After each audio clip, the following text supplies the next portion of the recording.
Good evening আমাদের সমস্ত ছোট ছোট ভাই বোনেরা। আমি লাস্ট আজকে তোমাদের কিন্তু ট্যাবের টাকা কবে ঢুকতে পারে এবং ট্যাবের টাকা তোমাদের এক্সপেক্টেড কতদিনের মধ্যে তোমার ব্যাঙ্ক অ্যাকাউন্টে ক্রেডিট হতে পারে এই সমস্ত নিয়ে আমি কিন্তু একটা লাস্ট ভিডিও আপলোড করেছিলাম, যেখানে তোমরা একাধিক আমাকে অনেকে স্টুডেন্টসরা রয়েছে তোমরা যারা কমেন্ট করেছিলে যে দাদা সেলফ ডিক্লারেশনের ব্যাপারটা এবং SMS OTP নিয়ে একটা বিষয় তোমরা আমাকে জানিয়েছিলে।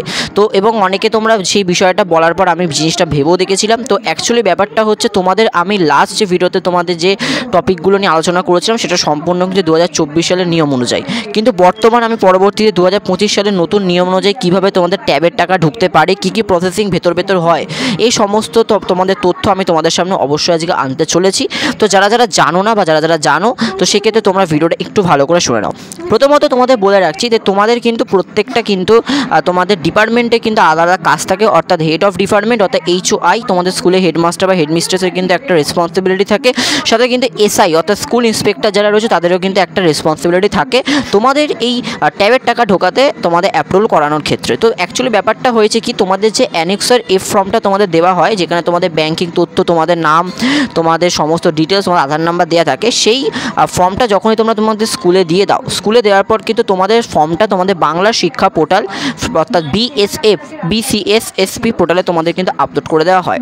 এরপর তোমাদের অ্যাকচুয়ালি ব্যাপারটা হচ্ছে তোমাদের যে এই টাকাটা ঢোকায় তোমাদের ব্যাঙ্ক অ্যাকাউন্টে ক্রেডিট করানো হয়, এই সমস্ত প্রসেসটা কিন্তু হয় হচ্ছে DBT অর্থাৎ তোমাদের ডাইরেক্ট বেনিফিট ট্রান্সফার। এই প্রসেসের মাধ্যম দিয়ে কিন্তু তোমাদের টাকাটা কিন্তু তোমাদের ব্যাঙ্ক অ্যাকাউন্টে ক্রেডিট করা হয়। তাই জন্য শিক্ষার্থী অর্থাৎ তোমরা যারা স্টুডেন্টস রয়েছে তোমাদের ব্যাঙ্ক অ্যাকাউন্ট কিন্তু অবশ্যই বৈধ, সক্রিয় এবং হচ্ছে তোমাদের কিন্তু ইউনিক হতে হবে। সাথে তোমাদের একটা কথা বলে রাখছি, তোমাদের যে ব্যাঙ্ক অ্যাকাউন্টে তোমাদের যে ডিটেলসগুলো তোমরা স্কুলকে দাও সেটা BSF পোর্টালে কিন্তু তোমাদের স্কুল থেকে আপলোড করে দেওয়া বা আপডেট করে দেওয়া হয়। স্কুল থেকে তোমাদের যেসব শিক্ষার্থী রয়েছে তাদের প্রোফাইলে পরবর্তীতে কী কী পরিবর্তন হতে পারে বা না হতে পারে সেই বিষয়ে কিন্তু তোমাদের পোর্টাল থেকে কিন্তু স্কুল যখন তোমাদের পোর্টালে সমস্ত ডিটেলস তোমাদের আপডেট করবে তখনই কিন্তু SMS পাঠাবে।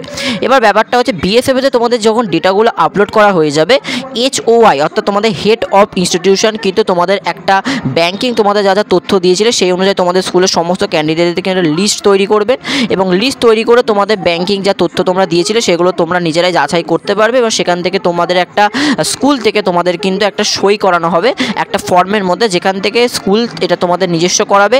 পরবর্তীতে ভেরিফাই তোমাদের স্কুল থেকে করে নেওয়ার পর তোমাদের প্রয়োজনে পরবর্তীকালে যদি সমস্যা হয় সেক্ষেত্রে স্কুল তোমাদের হেল্প করবে এবং পরবর্তীকালে যদি কোনো রকম ভেরিফিকেশন তোমাদের আটকে যায় NSPI দ্বারা, তখন কিন্তু তোমাদের SI অর্থাৎ স্কুল ইন্সপেক্টর কিন্তু তোমাদের পরবর্তীকালে ব্যাংকিং তথ্যগুলো কিন্তু যাচাই করবে।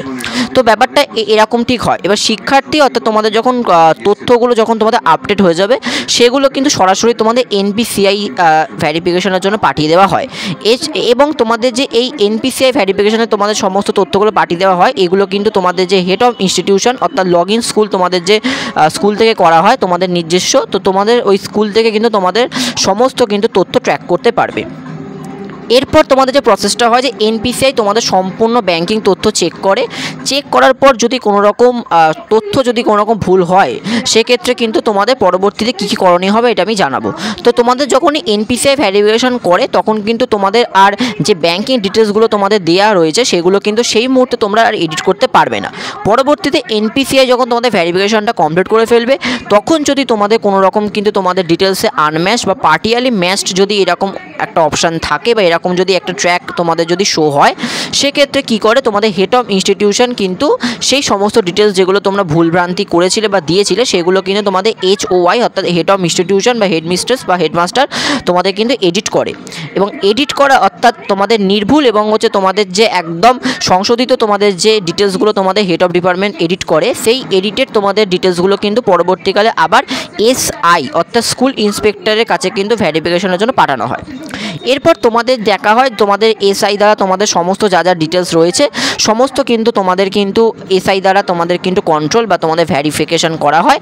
তারপর যদি পরবর্তীকালে তারা মনে করেন যে তোমাদের সেই টাকাটা বা তোমাদের যে ব্যাংকিং ডিটেলস তোমরা দিয়েছিল সেটা যদি পরবর্তীকালে DBT প্রসেসে তোমাদের যদি ব্যাঙ্ক অ্যাকাউন্টে ক্রেডিট করার জন্য এলিজিবল হয় তাহলে তোমাদের কিন্তু পরবর্তীকালে গ্রহণযোগ্যতা মেলে এবং পরবর্তীতে তোমাদের যদি ব্যাঙ্ক অ্যাকাউন্টের নামের সাথে তোমাদের যদি নাম না মেলে সেক্ষেত্রে কিন্তু তোমাদের SI বা তোমাদের স্কুল ইন্সপেক্টর কিন্তু সমস্ত তথ্য তোমাদের ভেরিফাই বা যাচাই করবে।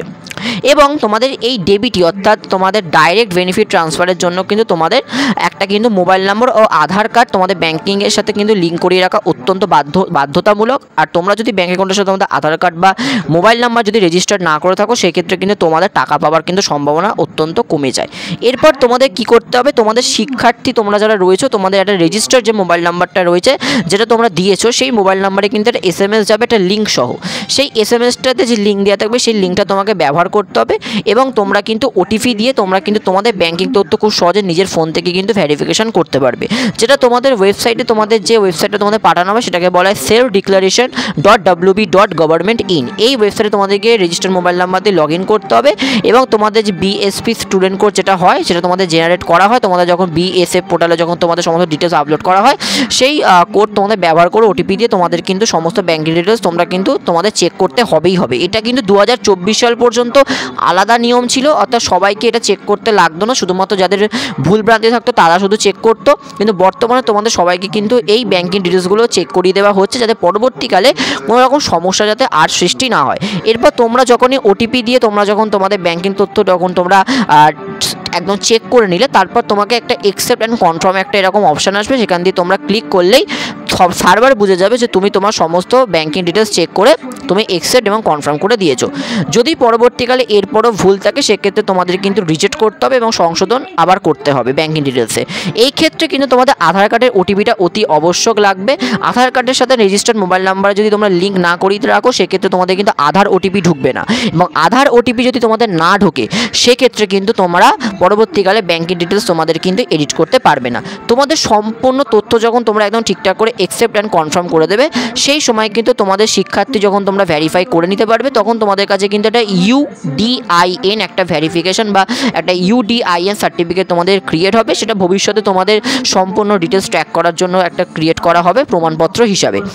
এবং তোমাদের কিন্তু ভেরিফাইড এবং ব্যাঙ্ক অ্যাকাউন্টগুলো কিন্তু DBT পেমেন্ট প্রসেসের জন্য গ্রহণযোগ্যতা রাখতে হবে, এবং এই গ্রহণযোগ্যতা শুধুমাত্র তারাই পাবে যারা তোমাদের ব্যাঙ্ক অ্যাকাউন্টে রেজিস্টার্ড মোবাইল নাম্বার দিয়েছো, সাথে তোমাদের আধার কার্ডের সাথে ব্যাঙ্কের লিঙ্ক করিয়ে রেখেছো, একমাত্র কিন্তু তারাই এই সুযোগ সুবিধাগুলো পারবে।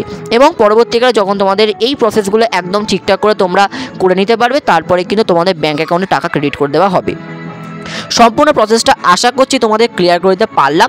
সেক্ষেত্রে তোমাদের আরেকটা বলে রাখছি, তোমাদের কিন্তু টাকা ঢুকতে একটু ডিলে হতেও পারে, কারণ অনেকটা কিন্তু সরকারের ফান্ড কেমন কি অ্যাভেলেবেল রয়েছে তার ওপর ভিত্তি করে তোমাদের কিন্তু টাকাটা ব্যাঙ্ক অ্যাকাউন্টে ক্রেডিট করা হয়। আশা করছি তোমাদের সম্পূর্ণ ডাউট আমি ক্লিয়ার করে দিতে পারলাম। এবং লাস্ট ভিডিওতে আমি যেটা বলেছিলাম সেটা সম্পূর্ণটা 2024 সালে তরুণের স্বপ্ন প্রকল্পের যা রুল ছিল তার বেসিসে, এবং 2025 সালে বর্তমানে এইটাই হয়ে দাঁড়ালো যে তোমাদের কিন্তু OTP ভেরিফিকেশন, আধার OTP ভেরিফিকেশন এবং সেলফ ডিক্লারেশন কিন্তু অতি আবশ্যক এবং বাধ্যতামূলক।